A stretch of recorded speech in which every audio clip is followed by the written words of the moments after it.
Bismillahirrahmanirrahim. Assalamualaikum warahmatullahi wabarakatuh.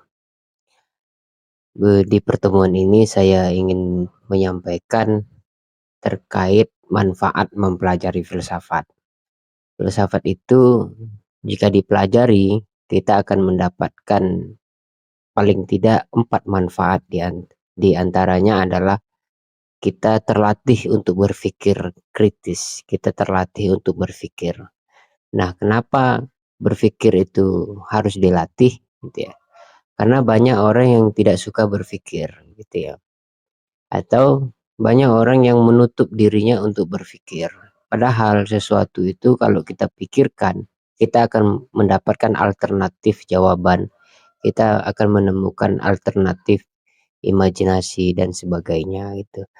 Jadi para penyair pun sebenarnya dia juga berpikir, dia merenungi sesuatu sehingga dia menemukan kata-kata yang indah, kata-kata yang mungkin sudah ditinggalkan oleh orang lain, tapi dia muat di dalam puisi-puisi dan sajak-sajaknya gitu. Jadi berpikir juga menjadi suatu kegiatan yang sulit kalau tidak dilatih gitu. Jadi banyak orang yang akan merasa pusing kalau menghadapi satu persoalan rumit karena memang tidak terlatih untuk berpikir. Apakah persoalan yang rumit itu tidak bisa kita lewati? Bisa. Kalau kita bisa mengontrol pikiran kita. Orang yang bisa mengontrol pikiran, dia akan bisa mengontrol dirinya, mengontrol emosinya, mengontrol kata-katanya, dan semua bisa dikontrol lewat pikiran. Dan bukankah kita tahu bahwa pikiran adalah raja dari seluruh tubuh kita gitu. Ada istilah yang menarik di dalam syair Arab gitu ya. Awalul ghadabi jununun wa akhiruhu nadamun. Awal dari kemarahan adalah kegilaan atau hilangnya akal seseorang. Dan diakhiri dengan wa akhiruhu nadamun, diakhiri dengan penyesalan. Jadi orang yang gila itu terlepas dari kontrol akal. Situasi ini bisa dialami oleh orang-orang yang waras karena dia tidak bisa mengontrol akalnya, sehingga akalnya tidak terkontrol dan dia berperilaku sesuai dengan perintah emosi, nafsu dan seterusnya. Nah, yang kedua, tentunya manfaat mempelajari filsafat adalah agar mampu memahami filsafat itu sendiri. Kenapa begitu? Banyak orang yang mengatakan filsafat itu rumit, ruwet. Padahal filsafat itu tidak rumit dan tidak ruwet. Akan tetapi filsafat itu menginginkan detail satu persoalan. Oleh karena itu pertanyaan-pertanyaan filsafat juga mendasar. Apa itu Tuhan? Apa itu alam? Apa itu manusia? Jadi ketika kita ditanya oleh orang lain, apa itu Tuhan? Ini pertanyaan yang sulit dan jarang dan mungkin kita tidak pernah mendengar sebelumnya. Apa? Seolah-olah Tuhan itu benda, gitu kan? Tapi itu perlu untuk mendudukkan suatu objek yang ingin kita ketahui. Tuhan itu apa? Oke, kemudian kita ada pertanyaan yang lebih mendasar lagi. Apa itu pohon? Kenapa namanya pohon? Ini kan pertanyaan-pertanyaan dasar. Tapi pertanyaan itu menginginkan detail jawaban. Detail jawaban itu apa? Misalnya pertanyaannya tadi, apa itu pohon? Pohon adalah makhluk hidup yang dia tumbuh di atas tanah yang berair, yang basah. Jadi pohon tidak bisa tumbuh di atas tanah yang kering gitu. Kalau tidak ada airnya pasti dia mati. Sumber makanan tanah adalah air.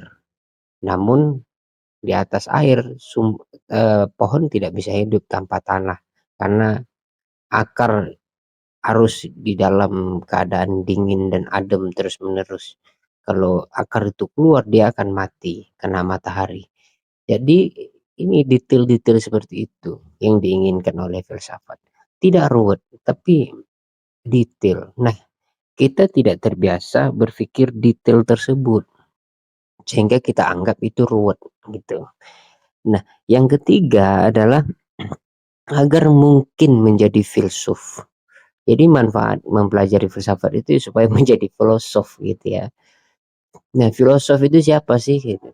Ada yang mengatakan adalah orang yang masuk pada derajat satu tingkat dari manusia normal, yaitu masuk pada tingkat filosofi.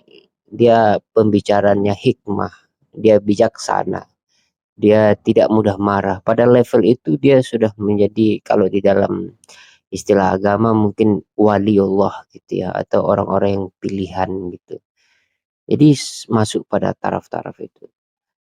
Ya begitu kira-kira ya. Yang terakhir adalah manfaat dari mempelajari filsafat itu agar menjadi warga negara yang baik. Kenapa begitu? Jadi sebenarnya kalau kita mempelajari filsafat itu artinya kita sedang memperbaiki cara berpikir kita. Tidak mudah emosi, berpikir terlebih dahulu sebelum melakukan sesuatu. Dalam istilah Arabnya adalah fakir qabla an ta'zima, berpikir sebelum kamu melakukan sesuatu. Nah, jadi tidak dikontrol oleh emosi, tidak terombang-ambing oleh keadaan dan fenomena sosial. Tapi kita pikirkan dulu gitu. Jadi terlatih gitu ya.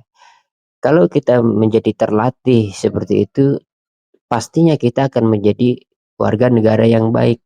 Misal ada isu tentang korupsi, kita tidak mudah marah. Kenapa sih para pejabat itu suka korupsi begini? Akhirnya kita caci maki bla bla bla bla.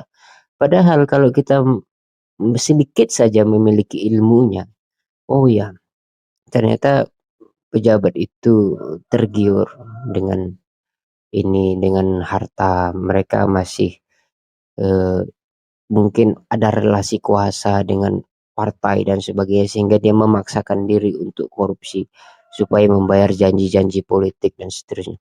Bahkan kalau kita pahami sedikit saja soal ini, mungkin kita tidak lagi marah pada koruptor, justru kita kasihan.